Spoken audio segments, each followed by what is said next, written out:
शिक्षक दिवस पर Umesh Shukla, editor, news Vande Bharat news channel Delhi के साथ विशेष बातचीत। लक्ष्मण प्रसाद उपाध्याय 86 वर्षीय शिक्षक से उनके शिक्षा ग्रहण करने 42 वर्ष के शिक्षा के अनुभवों पर और छात्रों को दिए हुए संदेश पर विशेष बातचीत सुनिए।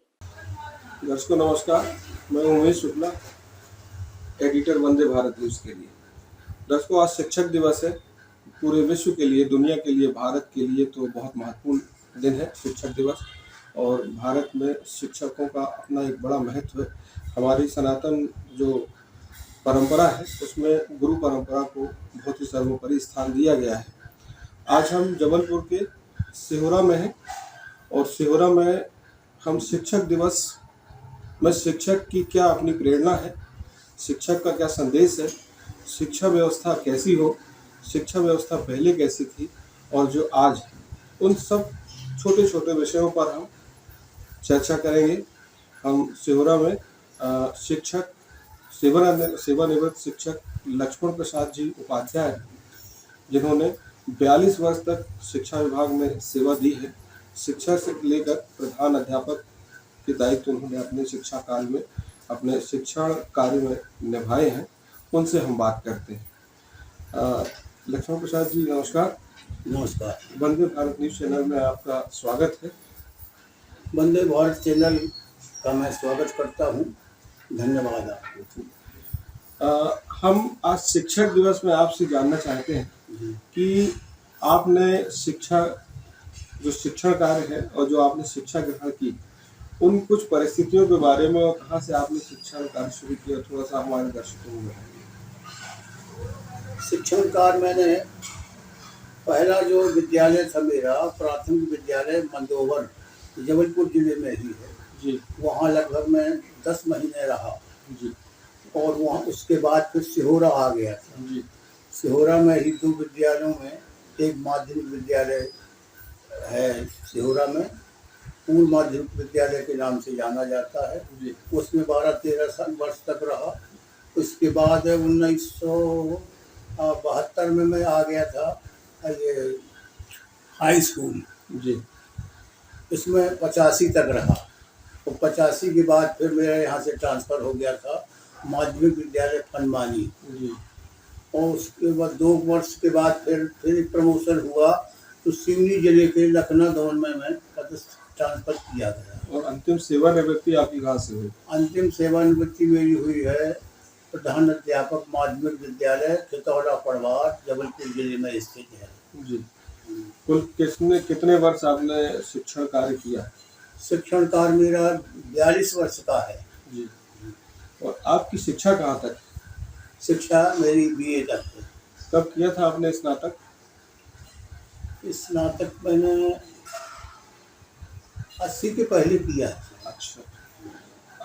जब आपने स्नातक किया था और उस समय क्या सुविधाएं थी आपके शिक्षा विभाग स्कूल में, या आपको क्या सुविधाएं मिलती थी?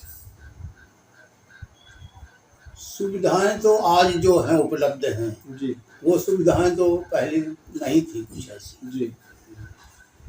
लोग अपने फिर भी कुछ ऐसा अनुभव जो आपको लगता है कि नहीं, ये हमारा दर्शकों को या आपके बहुत सारे स्टूडेंट भी सुन रहे होंगे आपके इस इंटरव्यू को, तो उनके लिए कुछ ऐसा आपका अनुभव जो शिक्षा में आपके लिए प्रगति का पथ रहा है? अब अंतर तो काफ़ी है आज के परिवेश में और पुराने परिवेश में, बहुत अंतर है। आज जो सुविधाएं उपलब्ध हैं, पहले वो सुविधाएं उपलब्ध नहीं थी, वो साधन नहीं थे और वो दिक्कतें थी, अभाव था, नाना प्रकार का अभाव था। आज तो सब प्रकार से संपन्नता दिख रही है। जी।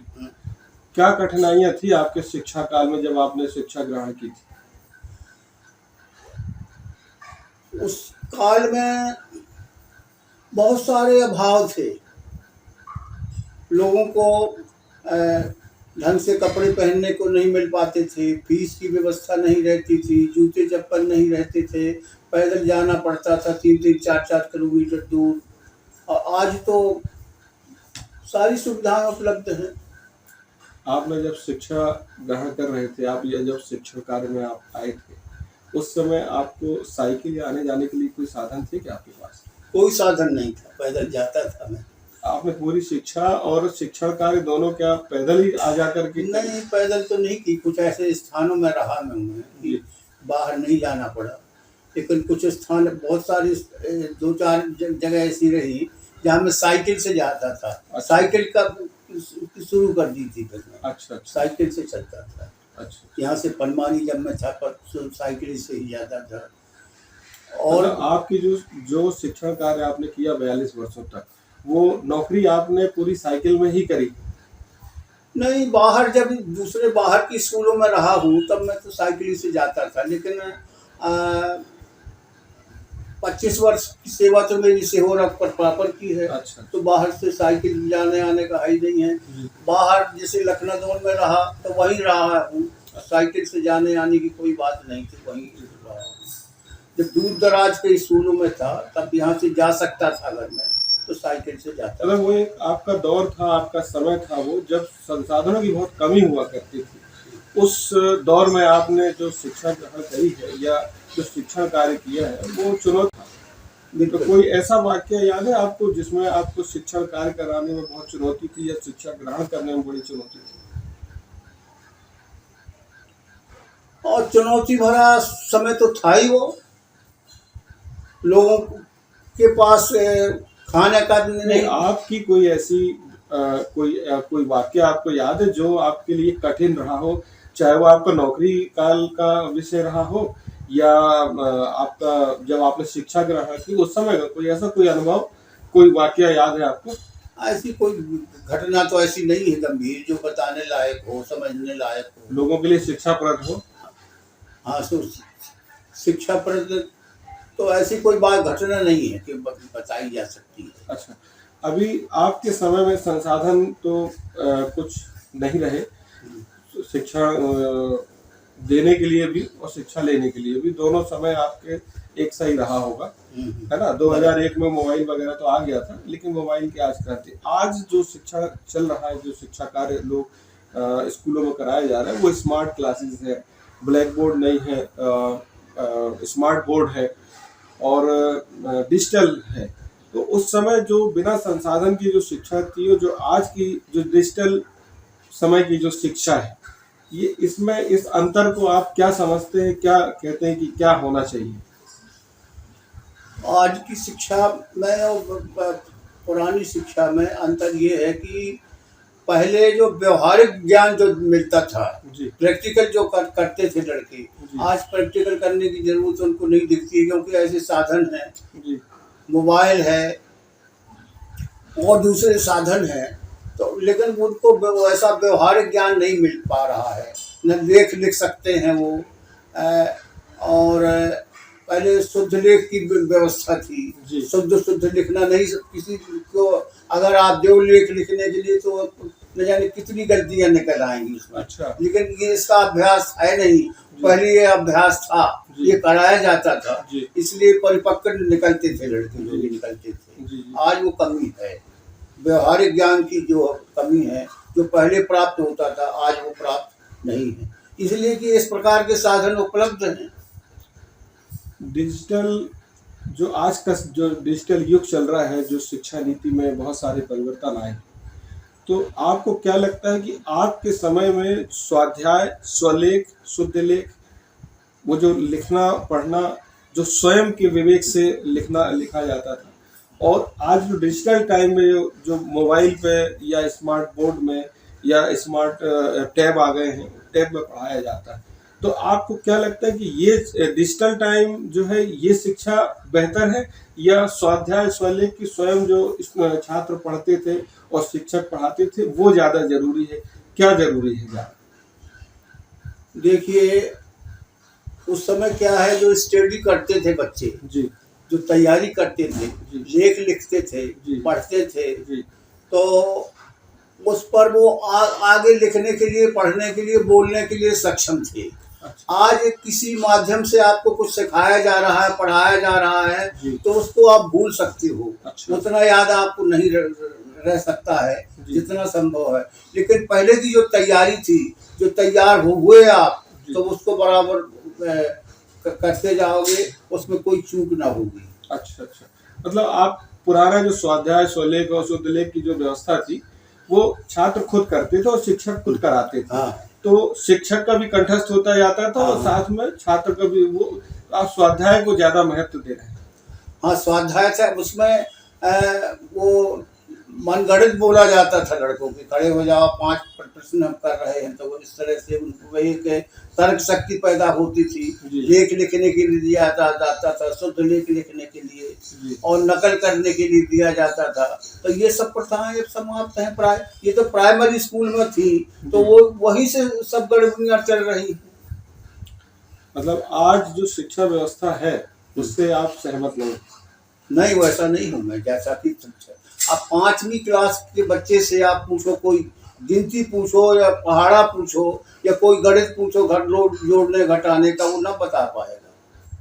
और 5वीं तक की, 4वीं तक की शिक्षा जो पहले की थी, इतना परिपक्व बालक हो जाता था कि कुछ भी पूछो आप बिल्कुल तैयार जवाब दे देता था। अच्छा, आपके पढ़ाए हुए जो छात्र हैं उसमें से कुछ ऐसे छात्र हैं जिनको आप बता सकते हैं कि बहुत अच्छे स्थान पर हों या कोई बड़ा अचीवमेंट उन्होंने किया हो, कोई बड़ा कुछ हासिल किया हो? जसवंत सिंह ग्रोवर यहीं का एक विद्यार्थी है, प्राइमरी क्लास में 4वीं क्लास मैंने पढ़ाया था उसको। जी। बड़ा मेधावी था, बड़ा प्रतिभाशाली था, वो ई हो के रिटायर हुआ है। अच्छा अच्छा। और मैंने इतना प्रतिभावान था वो कि उसकी प्रतिभा आज भी मुझे याद है, उसका नाम आज भी मैं भूल नहीं पा रहा हूँ। जी।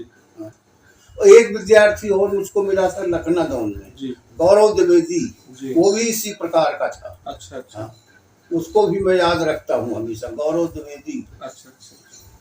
अच्छा, जो छात्र तो एक क्लास में एक शिक्षक उनको एक सा ज्ञान देता है, एक सा ज्ञान, बिल्कुल बिल्कुल, लेकिन उसमें से आपको 2 याद है, बाकियों को आप भूल गए।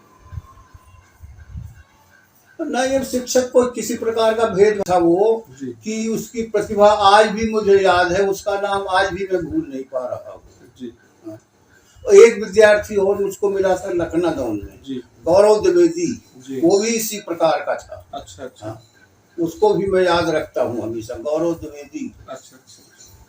अच्छा, जो छात्र तो एक क्लास में एक शिक्षक उनको एक सा ज्ञान देता है, एक सा ज्ञान, बिल्कुल बिल्कुल, लेकिन उसमें से आपको 2 याद है, बाकियों को आप भूल गए।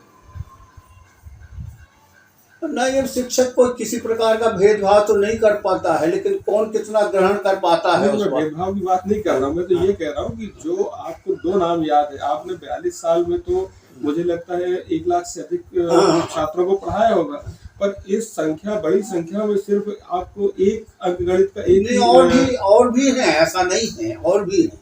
एक अविनाश गुप्ता करके है, अच्छा, और संजय गुप्ता है, और अरविंद नौगरिया है, बहुत सारे लड़के हैं, ऐसा नहीं है। अच्छा। लेकिन ये जो था जसवंत सिंह ग्रोवर, ये अजब गजब कर रखा था। अच्छा। इसलिए मुझको वो ज्यादा याद है। अच्छा। गौरव द्विवेदी इसी कोटि का था। अच्छा। वो भी इसलिए मुझको वो याद है। अच्छा अच्छा। अच्छा, जो शिक्षा जो आज के शिक्षक दे रहे हैं, कुछ निजी स्कूल है और शासकीय स्कूल है, तो आपको क्या लगता है कि गुणवत्तापूर्ण जो शिक्षा है वो निजी स्कूलों में है या शासकीय स्कूलों में? वो तो निजी स्कूलों में है, ये मान लिया आप, क्योंकि यहाँ वो ब्राह्मण समाज है, एक संस्था है, वो पुरस्कृत करती है बालकों को। 80% जिनके नंबर आते हैं हायर सेकेंडरी की क्लास में, 12th क्लास में, उनकी लिस्ट बनती है। तो मैंने जब आया था वो कार्ड मेरे पास, मैंने देखा यहाँ सालेम करके विद्यालय है, वो उनके लड़कों की संख्या वही थे, सालेम सालेम सालेम। गवर्नमेंट के स्कूल के शायद 1-2 लड़के रहे होंगे। अच्छा। सालेम, मिसपा और भी बहुत सारे स्कूल हैं, तो सालेम के विद्यार्थी ज्यादा थे। अच्छा। तो मैं तो ये मानता हूँ कि वहाँ जो शिक्षा दी जाती है वो गवर्नमेंट स्कूलों से बेहतर है। अच्छा, आज जो 5 सितंबर है, हम इसे शिक्षक दिवस के रूप में मनाते हैं। एक शिक्षक दिवस का बड़ा परिचय है राधा कृष्ण, शिक्षक थे, आदर्श शिक्षक हम मानते हैं। आज के दिन छुट्टी कर दी गई, विश्वकर्मा जयंती को भी छुट्टी कर दी जाती है। आपको लगता है कि शिक्षक दिवस में और विश्वकर्मा जयंती में ये जो हम छुट्टियां कर दी थी, ये क्या सही है? देखिए, जब उन्होंने घोषणा की थी राधा कृष्णन जी ने, जी वो तो एक आदर्श शिक्षक थे, एक महापुरुष थे। उन्होंने घोषणा की थी कि मेरा जन्मदिन जो है शिक्षक दिवस के रूप में मनाया गया। जी तो कुछ दिनों तक तो लोगों ने इस दिवस को बड़ी गरिमापूर्ण मनाया है। जी उसके एक समारोह के रूप में उसको प्रायोजित किया है। जी लेकिन अब तो मौज करने लगे हैं लोग, छुट्टी मनाते हैं। एक दिन पहले की या बाद की छुट्टी लेकर चले जाते हैं जहाँ को जाना हो। जबकि ये था कि उनका जो शिक्षक दिवस जो मनाया जाए, बड़ा विद्यालय है, कोई मान लो संकुल है, तो संकुल के अंतर्गत जितने स्कूल आते हैं उन सबको स्कूल के शिक्षकों को बुलाया जाए और एक समारोह का रूप दिया जाए और कार्यक्रम आयोजित किया जाए और उनका परिचय दिया जाए, उनके विषय, उनकी जीवनी के विषय में बोला जाए। लेकिन ये कुछ नहीं होता है। आपको क्या लगता है, शिक्षक दिवस या विश्वकर्मा जयंती के दिन जो हम छुट्टी कर देते हैं, ये शिक्षक दिवस का अपमान है या शिक्षक का सम्मान? क्या कहा जाए उसको, तो उसको जिस रूप में मनाना चाहिए वो हो ही नहीं रहा है, तो क्या कहें अब हम तो, सम्मान की बात ही नहीं है उसमें। तो दर्शकों, 86 वर्षीय शिक्षक लक्ष्मण प्रसाद उपाध्याय जबलपुर से शिक्षा और शिक्षण, स्वाध्याय, सुलेख और स्वाध्ययन और डिजिटल शिक्षा, इन सब में बेबाक टिप्पणी और अच्छा अंतर ये करते हुए कि जो जरूरी है वो ये है कि स्वाध्याय बहुत जरूरी है, सुलेख बहुत जरूरी है और उसके साथ में आप जो पढ़ रहे हैं उसको लिखना जरूरी है ताकि वो आपके साथ हमेशा रहे। लेकिन डिजिटल में, स्मार्ट क्लासेस में आज जो हो रहा है कि हम मोबाइल पे पढ़ते हैं और मोबाइल का पढ़ा हुआ जब हम किसी कहीं पर हमें जब बोलने का अवसर मिलता है तो हम बहुत सारे शब्द उसमें से भूल जाते हैं। ये अंतर है स्वाध्याय और मोबाइल या स्मार्ट क्लासेस का। ऐसा बहुत बार होता है, बहुत बार मतलब कम ये होता है कि किसी को बहुत ज़्यादा याद रहता हो और पूरा करेक्ट याद रहता हो, लेकिन अधिकतर ये होता है कि लोग भूल जाते हैं बहुत सारी शब्दावली को, उसके मायने भी बदल जाते हैं। तो ये शिक्षक दिवस में शिक्षक की छुट्टी रख दी गई स्कूलों में, विश्वकर्मा जयंती में पूजन करके छुट्टी कर दी गई। तो ये जो है बेबाक शब्द हैं लक्ष्मण प्रसाद जी के कि ये शिक्षक का सम्मान तो नहीं है। तो दर्शकों नमस्कार, हम बात कर रहे थे शिक्षक दिवस पर लक्ष्मण प्रसाद जी से। लक्ष्मण प्रसाद जी, बहुत बहुत धन्यवाद आपका वंदे भारत न्यूज चैनल से बात करने के लिए। बहुत बहुत स्वागत है आपका। आपका आना बहुत अच्छा रहा, अच्छा कार्यक्रम है आपका, लोगों को देखने को, सुनने को, समझने को मौका मिलेगा। जी धन्यवाद।